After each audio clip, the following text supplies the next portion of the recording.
welcome to PEMA TV.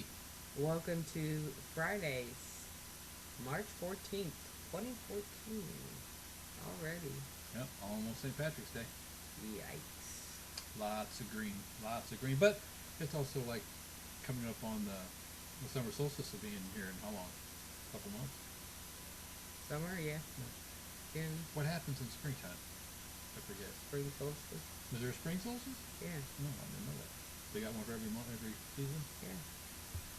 Man, the pagans, they think of everything. What day was I born on? I don't know. Spring solstice. 20th, the 20th? Spring solstice. 20th of March? Spring solstice. At 45 a.m.? 7:41. That's close. Not many other guys could even get that close. I would get some kudos for that. But what you omitted to mention was as of the 18th will be our PEN's 4-year anniversary. That's like forever in there next year. The 19th, the day after that, is PEMATV's 5th year. Yep. Amazing. We're either slow learners or you guys actually like us. Or you tolerate very well. And speaking of things that people like, you need to go on to MetalunaBoutiqueandStones.com. Check out the great items that Kim has there. Right now, I'm going to show you just a partial picture of her herb and spices collection. Yes, that is one half. Yeah. So you probably carry, what, 85 altogether? I think I have 85 different herbs.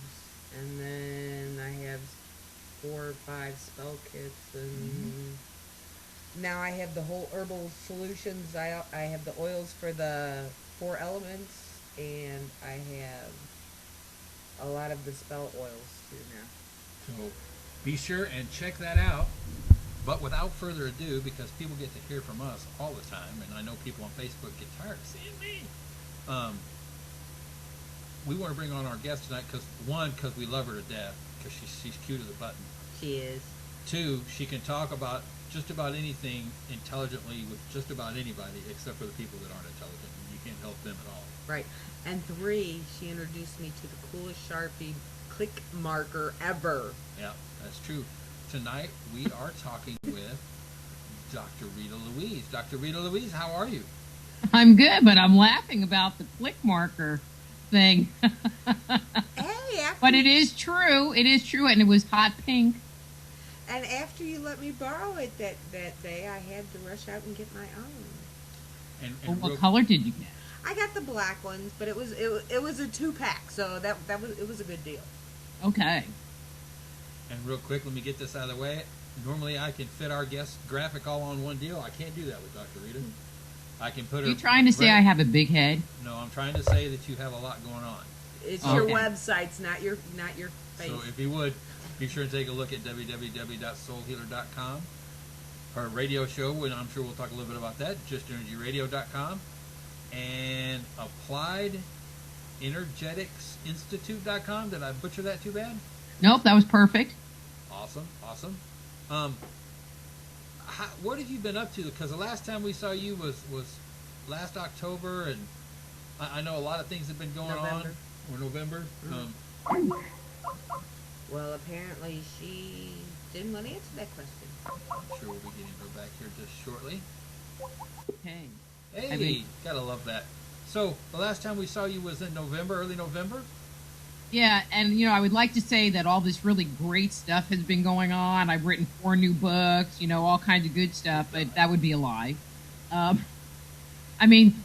share the truth. The truth is that for some reason my site got hit bad by the last Google update, and I have been frantically redesigning web pages and moving everything to WordPress. That was a hiss. Yes. And going through this whole learning curve of figuring out WordPress and reinventing everything. So that's what I've been doing for the last few months. But, sometimes you go and things come crashing down around you, and what comes out the other side is actually bigger and better and even cooler. And I think that's how it's all, the cards are going to lay out. Thank God. Yeah. People, you have to keep your eye on the prize, and you have to be willing to do the work in anything. And some people some people have trouble with that part of it. Have you I know Kim's got the book right here. One of the books that you have written. I have my autographed book from Rita Louise. Is The Power Within. Mm-hmm. How many books have you actually penned, Rita? 4. So The Power Within was actually my first book. And then I wrote Avoiding the Cosmic 2x4, then Dark Angels, An Insider's Guide to Ghost Spirits and Attached Entities. And then my latest book is Man-Made, The Chronicles of Our Extraterrestrial Gods, which actually did get picked up by a mainstream publisher and will be re-released as the E.T. Chronicles in October, Nice. I think. Very nice. I know, it was sweet. It was like, okay, I'll let you pick it up. Well, I got your book, The Power Within, a Psychic Healing Primer, in an auction. Well, aren't you special? I was, because it was last year at the Unity Fest. Ah, cool. So all the money went to breast cancer. So Hey, I got a psychic reading from Misha, so it was all good. Yeah. How'd that go for you? Was it informative? Actually, there was an issue that I had been struggling with for months, and the way she framed how I was reacting to the issue was like, oh my God. Because, she was basically relaying to me things that I've said to my clients over and over and over and over again. And it was, so I knew exactly what she was talking about, but it let me shift. It let me just kind of let go of what I was holding on to and move on, which was great. I mean, that was what I needed to hear. And the funniest part was, doing psychic readings is what I do. I have a lot of friends that are psychic, so if I have issues going on, I just call them up. It's like, hey, can you take a look at this? And we were at that event, and they were offering the psychic reading, and the next thing I knew, my hand was flying in the air. I was like, what the... yeah, but every once in a while, having in this field, we all have like a lot of psychic friends, but every once in a while, you just kind of need that outsider's insight on it. Well, plus and Rita, tell me if this is true, most extremely spiritual people or psychic readers, mediums, life coaches, whatever you need to put on them. Haven't you found that they're people too, and they're hard-headed and don't want to change, and everything that they complain about, sometimes they're doing the same thing sometimes?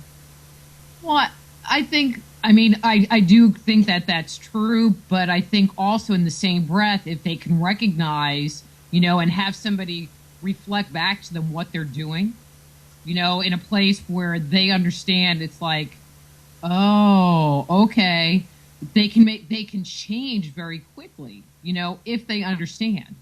Right. And that's what that session did for me. It was just like, oh. Kind of a forest for the trees kind of thing. Yeah, sometimes. For me in that situation, it definitely was, there were a lot of feelings involved that were hurt. My feelings were very hurt. And she reflected back how I was responding with my hurt feelings and was like, screw that. I'm just going to let that go. So it's all good. So, yeah. Well, that's a good thing, though. No, it was a very much needed thing, right? Because I was kind of moping around in my own mopey kind of way. So, and one thing I want our viewers to understand, your breadth of experience in the spiritual arts is quite broad. But one thing that you do that a lot of people really, really shy away from, but you still step up and do, is you are a medical intuitive. Correct. And, and it's interesting. I had gone to the Berkeley Psychic Institute and studied with them.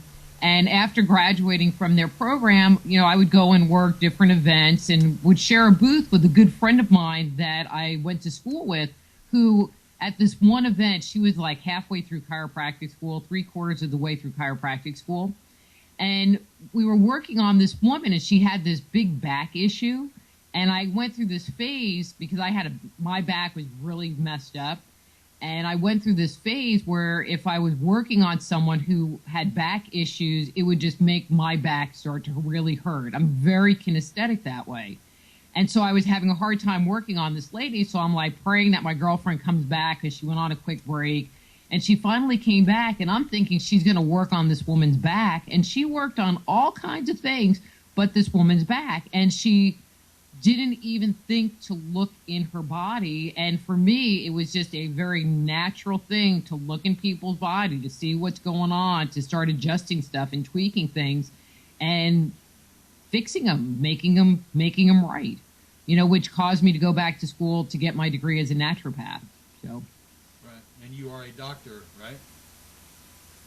Ph.D. doctor. PhD of what? Just so our viewers know. Natural health counseling. So I'm a naturopath, so you get to call yourself a doctor, and then I have a PhD in natural health counseling. Nice. Have you run across any? I guess the only way I can ask this: are you like a walking X-ray machine? Do you have like the cool glasses that used to be in the comic book, or? Well, you know, I have said that, and people have asked me, you know, where can I get a pair of those? Right. But yeah, I mean, I look inside people's bodies and I see, you know, issues that are going on, you know, and it's, for me, you know, I'm very visual. And so it's not like, you know, I walk through the mall and see, you know, body parts falling on the ground and stuff like that. I mean, I really have to look at the different organs to kind of tie in on what's going on. You know, so I will get people that will call and say, well, I thought you're supposed to tell me what's the matter. And it's like, well, I can. I said, you know, but we have a choice of how we can spend our time. I said, you know, I can go through all of your body parts until I find what's the matter. I go, but that's going to eat up our entire session. Or you can tell me where your owies are, and I can go from there. You know, so if you tell me, well, you know, I have a lot of digestive disturbances, you know, I burp a lot, I have pain here, that's all I need. Just kind of point me in a direction, and we can focus our time and attention on that one area, and then whatever comes up from that, versus me looking at your ears and going, oh, well, you know, you have a hearing imbalance. Well, that's probably really not what you're calling me about. But I have to look, because that might be what the problem is. I don't know. Well, and I would assume that one of the great advantages of being a medical intuitive is that you don't get the "why does my girlfriend not love me anymore" kind of thing. Well, I mean, I get that too. No.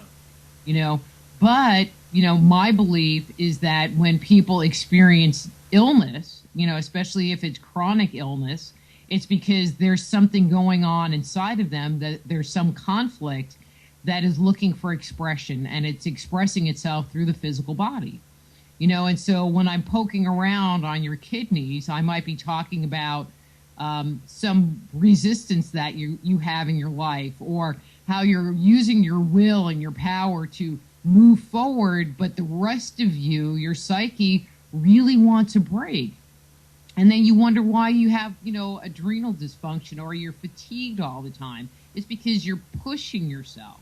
You know, and so there's what's going on in the physical body, but in my opinion, you know, the majority of illnesses, there is some aspect of ourselves that is in conflict as well. That's in distress. You have a question in the chat room.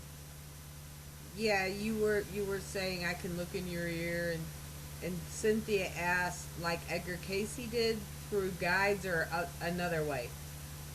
Okay, so Edgar Casey was kind of like a remote viewer, and there are two ways remote viewers work. One is using that paper, and the other way is to go into a light trance and have somebody ask you questions.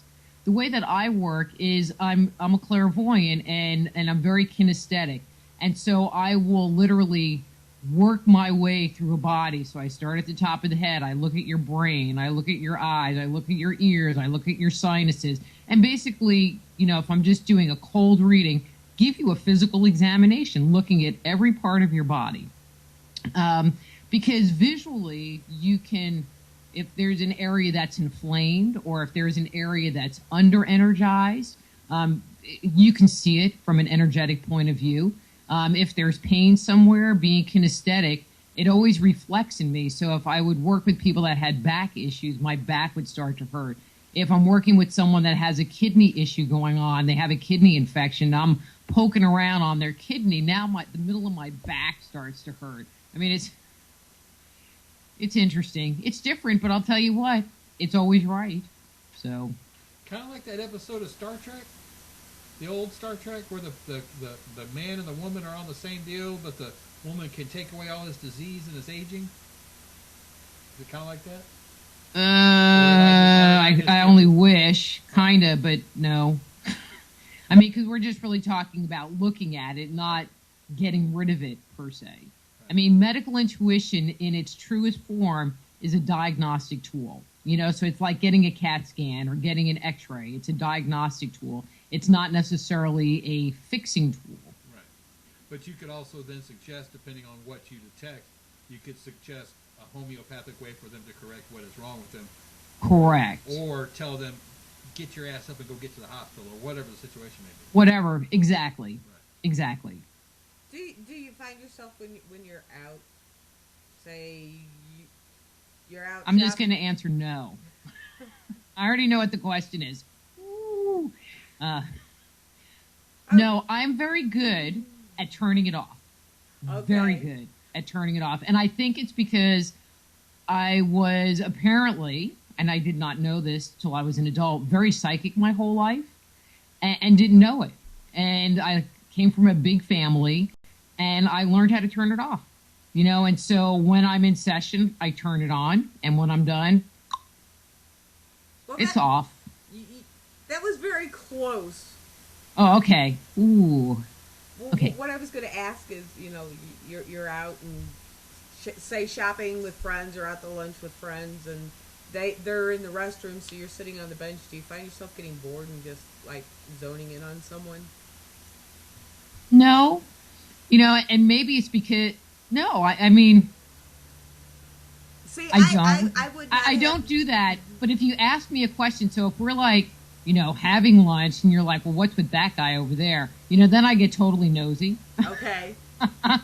You know, so, I mean, before I went back to school to, you know, when I was just doing straight psychic readings, you know, I just wanted to be Rita the psychic chick, and we would talk about your relationships, and I would, you know, talk about whoever you were in the relationship with, because we could gossip.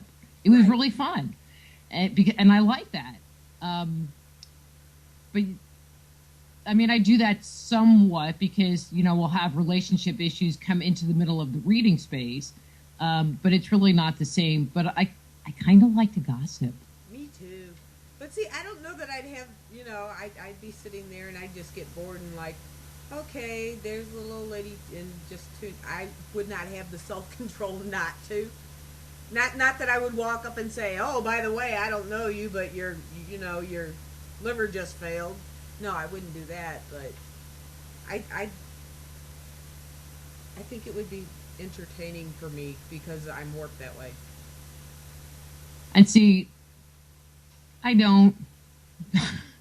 and I think, you know, there's a certain amount of like etiquette, and I'm not nosy that way. I mean, I like to gossip, but I'm not nosy. I don't know why. Well, I think I'm naturally nosy because of where I grew up. I mean, in St. Louis, you hear a siren, you're out the door. The tornado warnings go off, you go outside, not down to the basement. It's just our nature to be nosy, I guess, up there. Questioning. For Yeah. sure. Most people from Missouri are very, you know, it's called the show me state. So you can't just tell them something, you got to show them. Yeah, we went proof on everything. You know, Dr. Rita, one thing, you know, some people hear the word homeopathic, and they, right when they hear that word, they kind of shut off. Could you give our viewers a little background on exactly what homeopathic medicine is and can be? Okay, I mean, I'm not a homeopath, so I definitely am not an expert in this area. But homeopathy works by the idea of vibration. You know, so, for example, you can have a tuning fork and you can bang the tuning fork and you might have another tuning fork across the room and it will start to vibrate. And it's because it works by resonance. And so homeopathy works on this idea of resonance. and it's really a very interesting science. So the earliest, excuse me, homeopathic remedies were actually made from the person's own body. So let's say I had a cold, and this is going to sound kind of gross, and I have a really bad runny nose.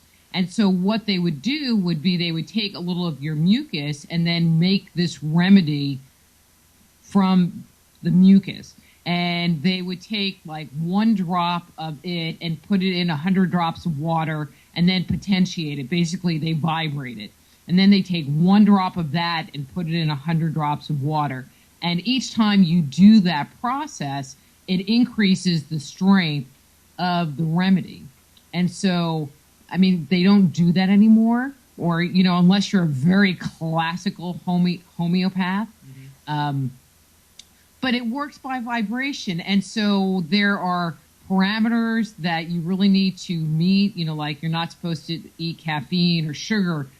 Some people's bodies actually respond very well to homeopathic remedies. Children in particular respond very well to homeopathic remedies, and they're non-invasive. So you can take a whole bottle of homeopathic remedy and swallow it and notice no ill effect. But it works through repetition and over time. And so they really are a good modality. One of the things about homeopathy, which is why I'm not a homeopath, is that there are hundreds of remedies, and they tend to be very specific. And I can't memorize anything for some reason. And so it's just really not, it's not a match for me. How's that? Well, let me you know, I'm much more of an herbalist, you know, and, you know, being a naturopath, and let me just back that up. A naturopath is anybody that works with non-invasive techniques. And so doing energy work, you know, Reiki or EFT or something like that, therapeutic touch, can fall under the umbrella of naturopathy, working with herbs and supplements. Telling someone to go climb in the bathtub with Epsom salt is actually would be considered a naturopathic remedy. Telling somebody to, you know, eat some chicken soup would be a naturopathic remedy because it's a non-invasive way to stimulate the body to heal. Now, why does chicken soup work? I've never figured that out. I don't know. I mean, I think on some levels it makes people feel homey. There you go. Well, the body has an amazing ability to heal itself. Yes, it does. Yes, it does. Well, how would you, I mean, just so our viewers would know, so when they contact you for a reading, what would be, let's say you found something wrong with somebody's, I don't know, would you be able to detect a problem like cholesterol? I mean, I am able to identify if there are blockages in the arteries. Okay. You know, not necessarily, I don't know that I would ask. You know, when you do intuitive work, it's really about the questions that you ask and the questions that you internalize. You know, so just off the top of my head, I don't know if I would ask, you know, do they have a lot of fat floating around in their bloodstream? But what I would look for is, do they have a buildup of cholesterol in the arteries? Because really that's what we're worried about, is the buildup.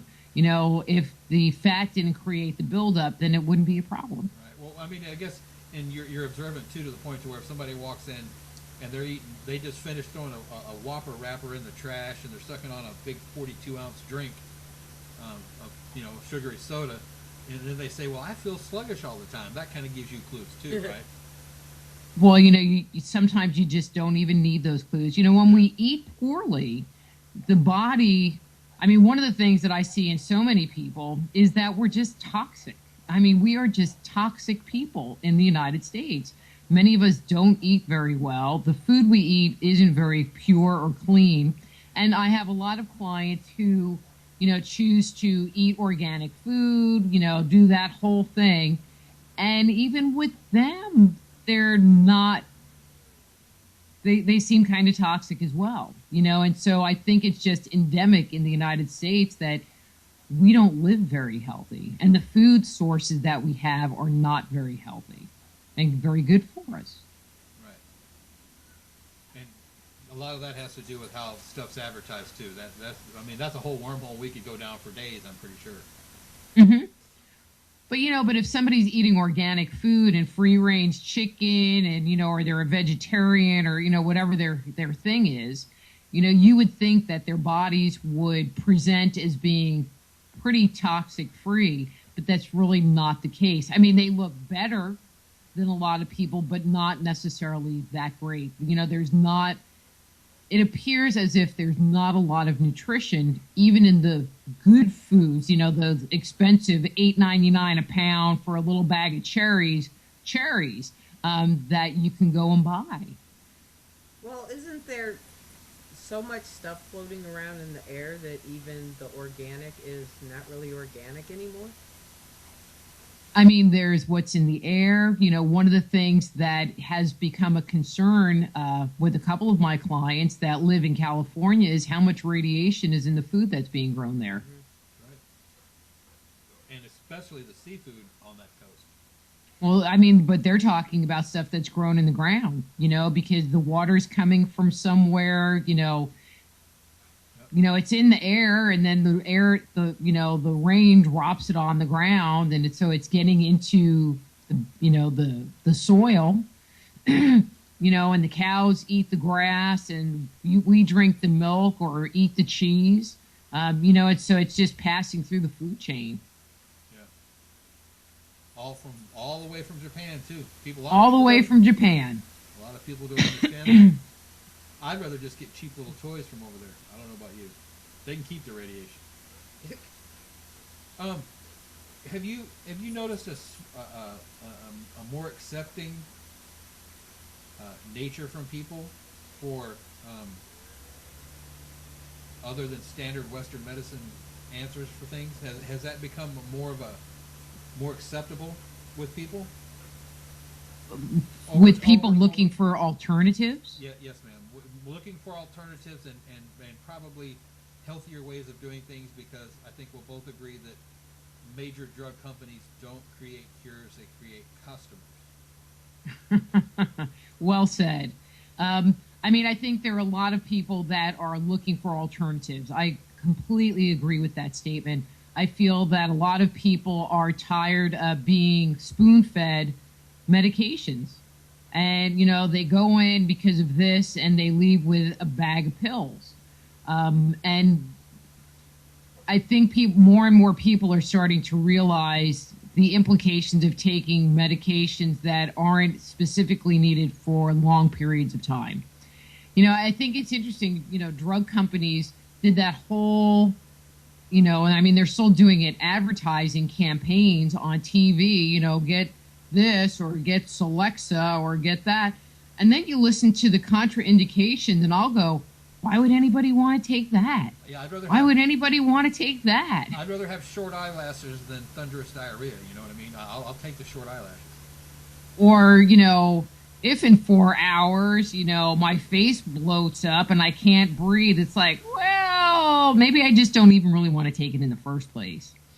So I think that there are a lot of people looking for answers, but my feeling is, and I'm just going to be a little blunt here, I think if we ate better, I mean, not that our food is great, but if we ate better and to try to take better care of ourselves, then our need to go to the doctors would be less. And people tend to be pretty resistant to change, to not going and getting that Big Mac and the big old giant Coke on a fairly regular basis. Well, we're innocent on that one. We haven't had a McDonald's in like 6 years. But when it comes to a lot of the medicines, unfortunately, now some of the side effects they're calling for are actually worse than what you're trying to get rid of. I mean, I had a woman come to me, and I will never forget this. And her complaint was that she had dry eyes. Mm-hmm. And, and I mean, it happens, there are issues with our tear ducts and whatever, and I'm looking and I'm looking and I'm looking and I'm not finding anything, to report other than there wasn't a lot of moisture. Right. And then she complained about something else that had to do with dryness, and I'm looking and looking and I'm not finding anything. So So finally I asked her if she was taking medication. Well, she was taking medication for urinary incontinence. And I said, well, you know what that's supposed to do? It's supposed to dry you up. And she goes, well, yeah. I said, well, you know, that is creating all of these other problems. She's like, well, I don't want to not take that medication. I'm like, well, then I guess you're going to have to live with the side effects that it's creating. Right. She didn't like the answer. And it's like, sorry. Well, that's like what they gave me a cholesterol medicine that gave me bronchitis. Oh yeah, that was ridiculous. It didn't do me any good to, you know, try to lower the cholesterol when I can't breathe and I'm coughing 90% of the time. And I've talked about this on here before too. When I had my heart attack, there's 2% of the population, the schedule or whatever you want to call it, the 3 or 4 drugs that I was given. There's 2% of the population that react with almost suicidal thoughts. And I'm an overachiever, so of course that applied to me. So, I mean, what's the point of having drugs that are supposed to help you when they just did a life-saving thing for you that make you want to end it? But see, they never tell. But see, they would just give you an antidepressant on top of that to take care of your depression. Yeah, and if the antidepressant happens to cause a little ED, well then here's a Viagra. And if that lasts more than 4 hours, I'm not calling the doctor. I'm calling my friends. I'm bragging about that. But That's right. But I mean, seriously, people don't quite understand that. And I mean, me personally, my mother at one point in time, they thought she had lupus, and she was completely misdiagnosed. But she got up to 76 different kinds of medication a day, and half of what she was taking was to deal with the side effects. She was having to take stuff to deal with the side effects, to deal with the side effects, to deal with the combination side effects. It's ridiculous. Then they diagnosed what she had properly and took her off of all but like 2 or 3 of the medications. She lost the most weight she ever had, lived the best she'd ever had her whole life, lived another 10 years.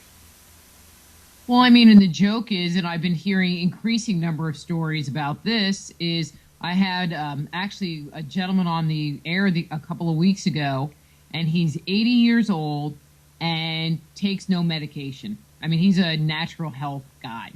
And but he was having a heart issue and went to the doctor, and they were like, well, you know, write down the medications you're taking. He goes, well, I don't take any. They're like, well, no, write down the medications you're taking. He's like, I don't take any. You know, and there's this kind of belief that if you're 40 and above, you should be on some kind of prescription medication. And it's like, really? I mean, that's just a scary thought. It used to be our grandparents that would sit around with their friends and talk about medications, and now it happens. You know, at the workplace. You know? I mean, it is. I cannot agree any more wholeheartedly with you that we are just toxic. Well, I mean, there's, you know, we're toxic, and if we raise our children, this is, you know, don't send any mean cards or letters.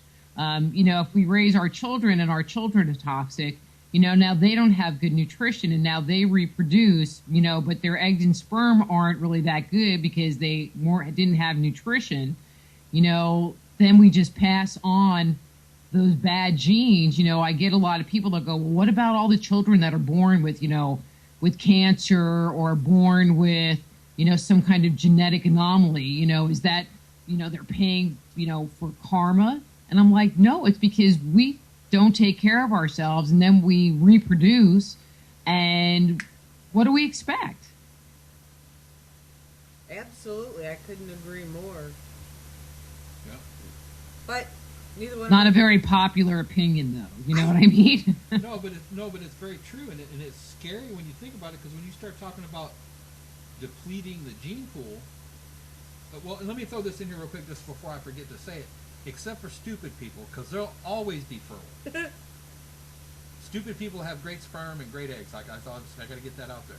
But I mean, you're talking about depleting the gene pool to the point to where normal will become the abnormal, and you know, mutations and deficiencies and, you know, what we would consider, you know, bad things happening to a body, that will become the norm.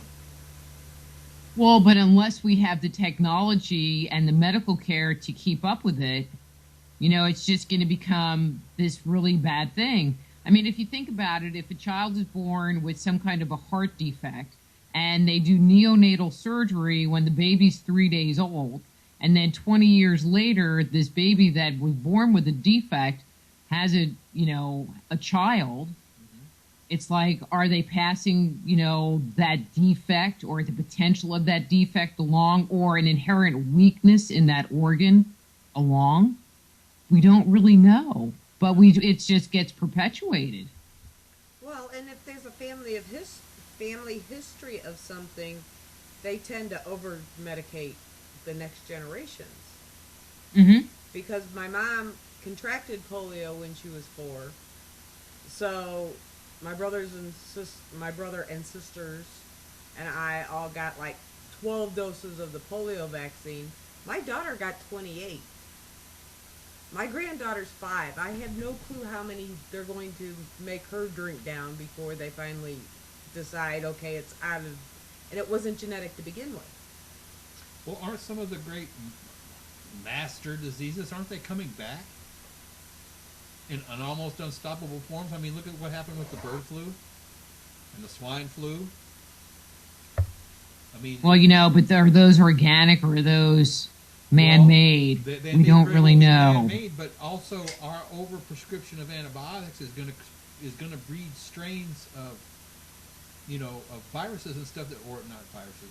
It's going to breed the bacteria. Bacteria. Thank you very much. Mm-hmm. It's going to create a bacterial strains that we can't treat. Well, I mean, that's already happening. Yeah. And the part that gets me is I don't take antibiotics. I mean, every so often, like I had my wisdom teeth taken out, and it's like, okay, so I took the antibiotics for 3 days. And it's like, well, I'm not really feeling any kind of infection, so screw that. And, so every so often I actually will take them, but not the whole prescription.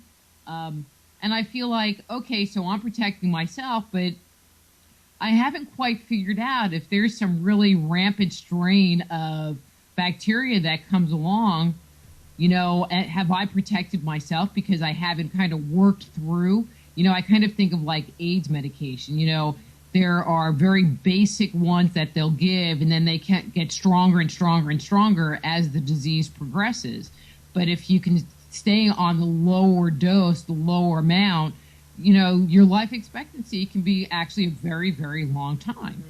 And so it just makes me wonder, well, if, bird flu does come here, would I be more protected because I hadn't worked through all the different kinds of antibiotics yet? And please, people, like Rita said a minute ago, no angry letters or emails. We're not telling you to walk outside and rub a bird all over your child. No. Although that couldn't hurt. Because, I mean, there is even in Europe, they're actually treating a disease where we've basically become too clean. They're actually having to do treatments on people that are too clean. They've basically they've made themselves into the bubble boy or the bubble girl.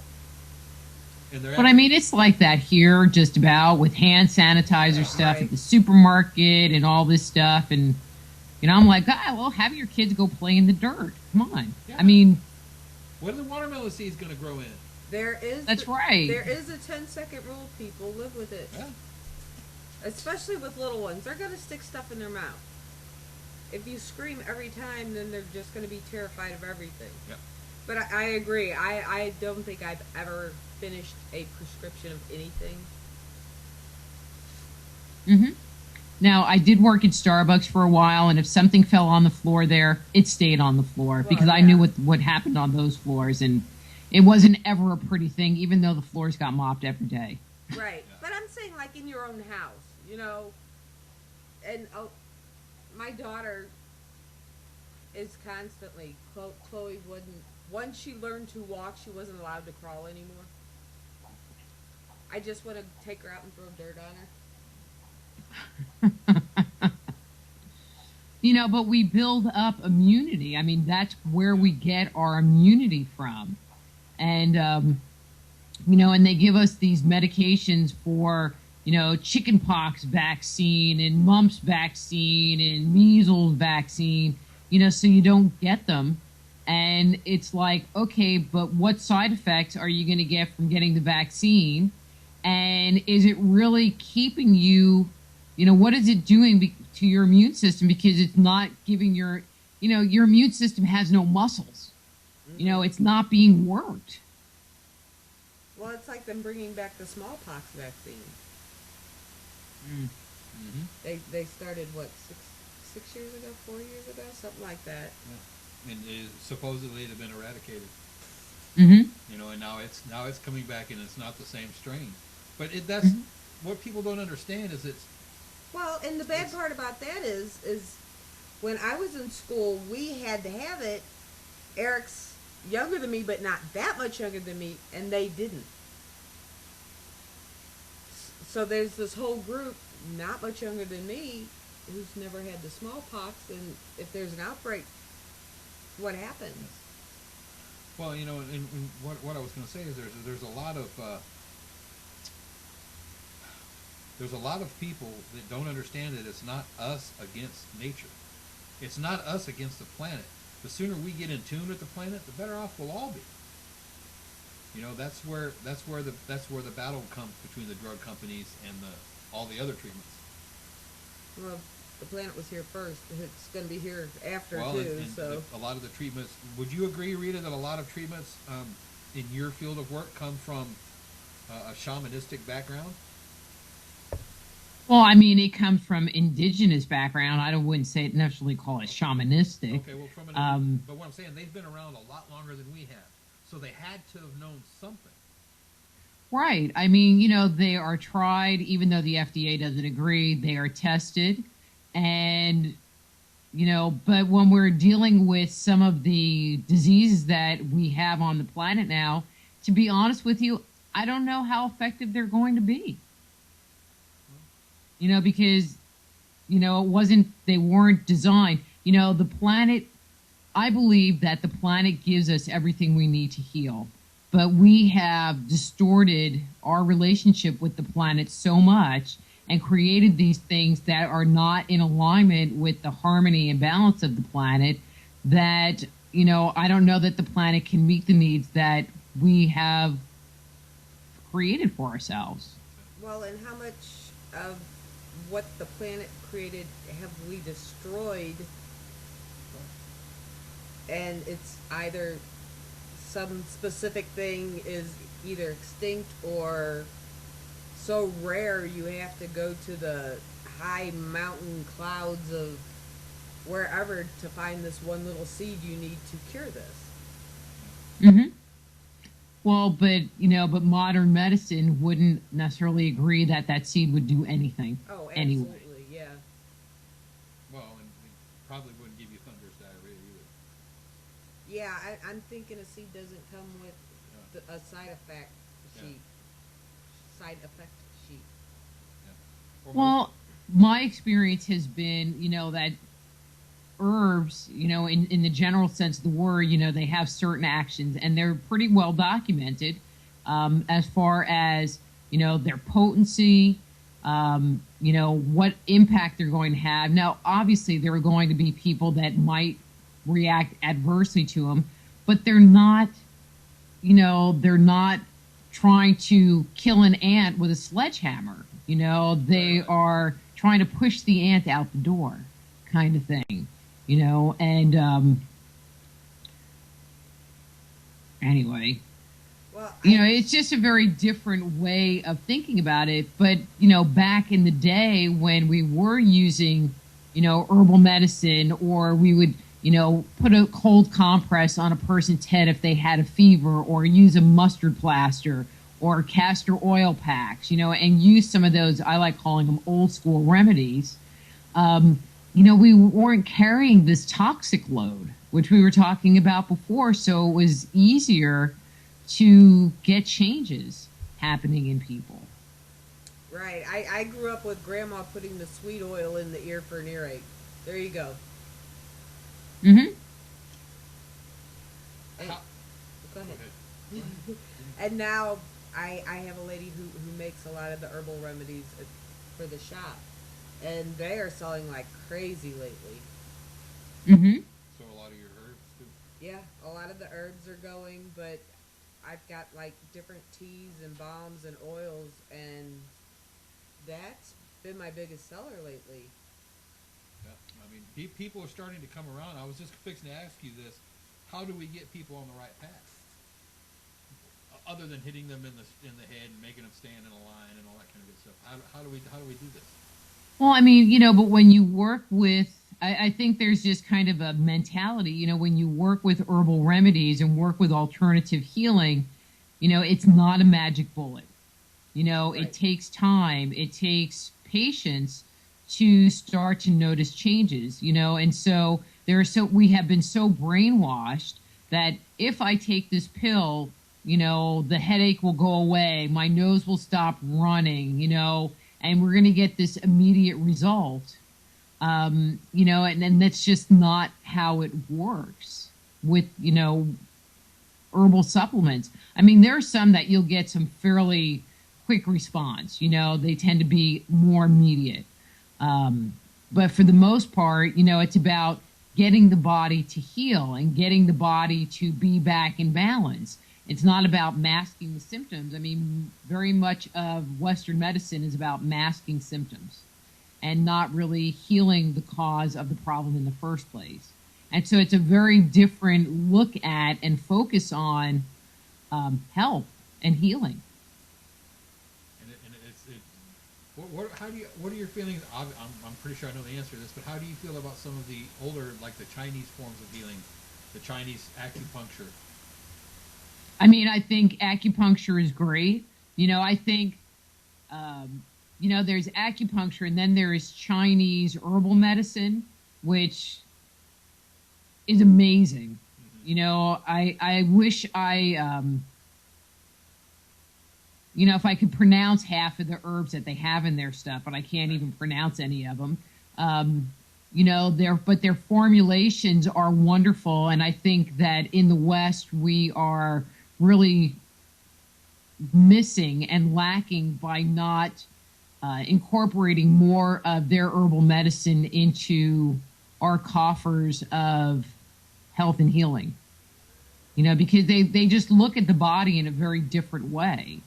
And they're really about balancing it out and bringing it back into alignment, where we're more about giving it nutrition. And, you know, it's just a very different perspective. Yeah. But it's good stuff. Love it. And we need to pay more attention to them because they always have the world's oldest person. Yeah. Mm-hmm. That and what is it in Yugoslavia where they have the yogurt? Those people always live very long too. Yeah, I don't know about that. Yeah. You know, what's with that? Those yogurt people. You know, but if you think about it, though, you know, the people that live for a really long time, they never live in an inner city. They always live out in the boondocks somewhere, and they got to carry, you know, the pail of water 3 miles from the stream to their house 3 times a day. Yeah. I mean, those are the kinds of things that keep us healthy. Yeah. And people have gotten so... Is spoiled a good word? Lazy. Mm-hmm. So, I mean, that's... Yeah, there's a certain point in time when everybody needs to kind of step back and look at their life and what they're doing and how they're eating and what they're consuming. And you may not... You don't necessarily have to kick the door in and change everything, but before you do what would be just a, you know, knee-jerk reaction to go buy like a Starbucks or something, think of maybe a healthier way. Maybe try a tea instead of the coffee with all the sugar in it. You know what I mean? It's just those kind of things that if people did, they would be surprised how much better they do feel. Mm-hmm. Well, I mean, you know, sugar consumption in the United States is pretty rampant. And I think if people just cut out the sugar or cut back the sugar, cut back the carbs, that they would start to feel a lot better. I mean... Yeah. You know, it's really a sad state of affairs when you go to the supermarket and the produce section is one of the smallest areas, and, you know, what gets the most shelf space are these chemical-filled, carbohydrate food things that they try to tell us are good for us. I mean, I just was commenting the other day, you know, they had this, I think it's Crave cereal. It's little s'mores. Yes. You know, like a little graham cracker outside with chocolate and marshmallow inside. Yep. Who is eating that crap for breakfast? It's like, well, I might as well just have a chocolate chip cookie because I'm sure it would taste better with a glass of milk. Then I have like a well-balanced meal, I guess. Well, I don't know. And now they're putting chocolate and yogurt covered this and all that kind of stuff. I mean, when we were little, if there was one of those hard Lucky Charm marshmallows in there, that was a treat. It was cornflakes, with the rooster on the box. Cornflakes. When I have two stepkids, and when I first moved in with them, I mean, their mom would feed them like Hamburger Helper and hot dogs and chips and crap, just crap. And it took a long time to retrain their taste buds to not need to have that taste of chemical and salt. And they thought, they used to like look at what I'd make and they're like, it doesn't taste good. And I would just look at them and say, I don't make food that tastes bad. I said, you guys just have bad taste.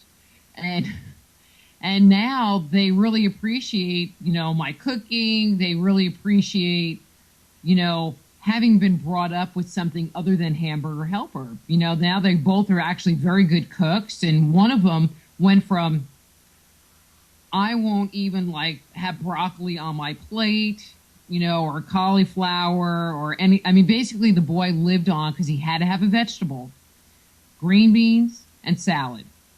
And that was it. Green beans and salad, but at least I got something green into him, and corn and peas did not count. And now he's like into this whole healthy living thing and like eats broccoli and cauliflower and mushrooms. I'm like, who are you? Did the aliens get you? I mean, it's just a complete turnaround because he literally, I think, ate pizza his entire year of being 16. Every day he had pizza. His hair started falling out, but he had pizza. Well, you'd appreciate this. My daughter actually went to school in 4th grade and told her teacher that she was being abused at home because she had never had a TV dinner.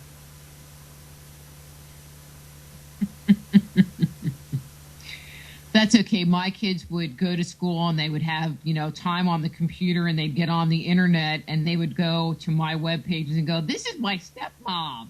She's a psychic. Like, thanks. Okay. Like, I'm sure, they wanted me to come to the school. I know you have some very exciting stuff coming up. Did you want to talk about that? Okay. So yeah, I have a whole huge list. Well, get working. Okay. So next weekend, and I was told I wasn't saying this right, but I don't know, I've been calling it Weird Fest, Texas, but apparently that's not the name. It's, I don't even know. Do you know where it's at? It's in Glen Rose. It's Texas. It's not Weird Fest. I don't know. I'm calling it Weird Fest, Texas because it sounds better. It's next Saturday, March 21st. It's in Glen Rose, Texas. April 16th, I'll be speaking at the History, Haunts, and Legends Conference. That's Saturday, April 12th in spooky Jefferson, Texas, one of my favorite places. And we will be there with you. So you're not going to be in Glen Rose? No, we will. No, we won't be in Glen Rose this year, but we will be in Jefferson. Okay. And then, this is kind of not in the area, but I'll be in Pensacola, Florida on April 13th, speaking to a group. April 26th is the Tyler Paranormal Conference. And I got a busy April. And so that's going to be a lot of fun. And then in August 16th, I'll be in Collinsville, Illinois at the Ancient Mysteries International Conference, where they're talking about the Golden Age, past and future. Awesome. Do you need a roadie for Pensacola? Actually, they're flying me out Sunday morning, and I don't know when they're flying me back. Yeah, because I'm going to be in Jefferson Saturday, right. And they're flying me out the next morning. Youch. That's okay. It'll be wham bam. I'll be done. I'll be home. It's all good. Well, plus you'll get to go through DFW, and that's always a pleasurable experience. Well, I'm kind of hoping they send me through Love Field. I'm kind of. Well, they might. Well, if they were real nice, they'd just pick you up here in Longview and then shuttle you up. Yeah. Just That's saying. kind of a long trip, isn't it? No, it's like 30 minutes with one of the little puddle jumpers. Yeah, you get to get on a plane with a propeller and everything. It goes up, They it goes don't down, and even you're have already. jets. It goes up. Oh. Okay. Well, with everything that you've got going on, do you also have some training and a pamphlet and a book that's also coming out with that too, coming soon?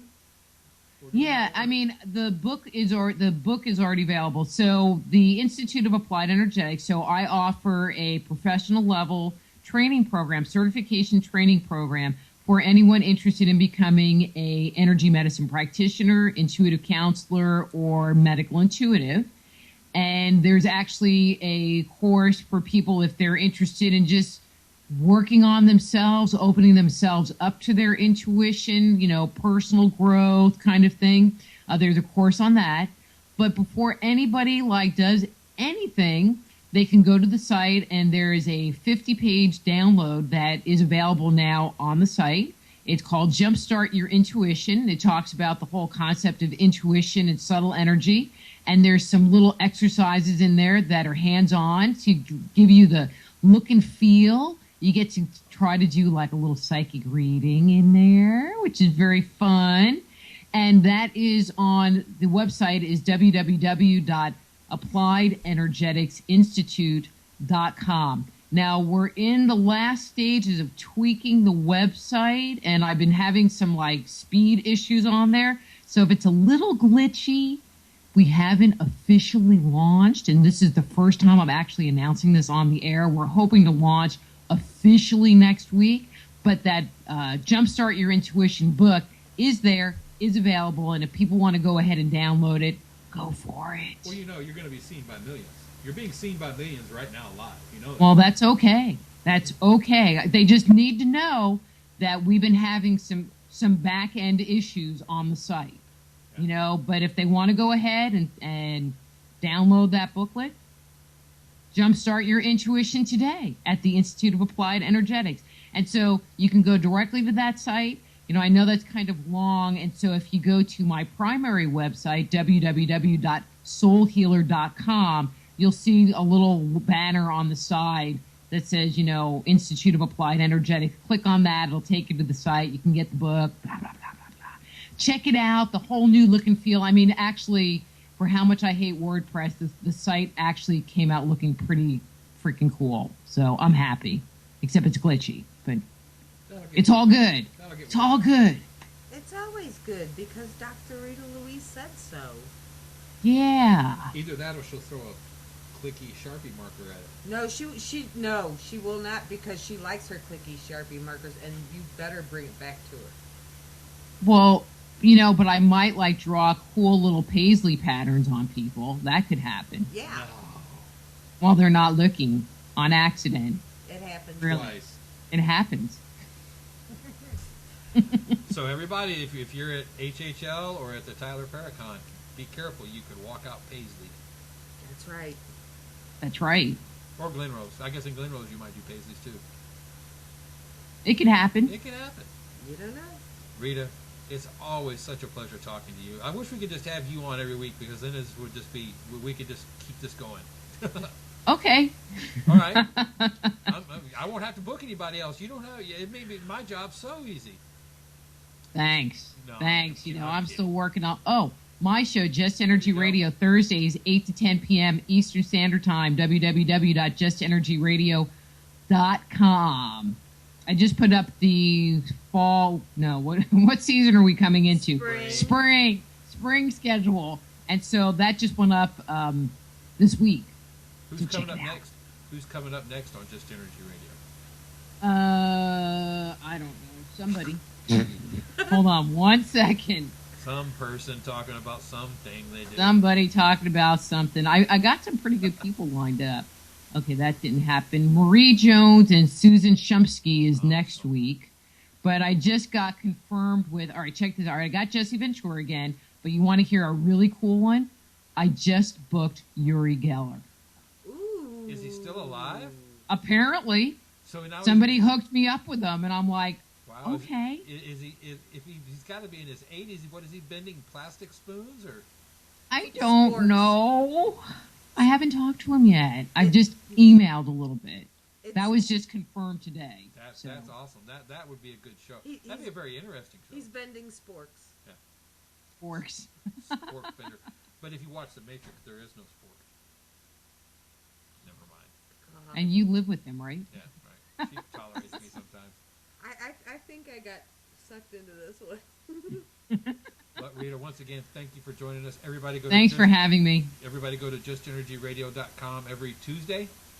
Thursday. So one of us paid attention. I'm tired. Thursday at 8 p.m. 8 to 10 p.m. 10. Eastern Standard Time. And we will see her in 3 weeks. Yep. Yay. HHL. So everybody, if you're going out this weekend, be careful. Take care of yourself. Be sure and take a pen and take notes about what you're doing. And if you're in East Texas, take an umbrella because apparently it's going to get ugly after midnight. And if you happen to be in the Gladewater area tomorrow at about 6-ish, be sure to stop by Metaluna Boutique and Stones. We are having our weekly Half Mooners meetup. Our bi-monthly Or Half Mooners regular. meetup. So be sure to come out and join us for that tomorrow night. And with that, I think we're going to get out of here. We are going to skedaddle. Thank you all very much for joining us. And don't forget, live shows every night. And Wednesday and Thursday are birthdays of PEN and PEMAtv. Yep. Yay! Good night, y'all. Night.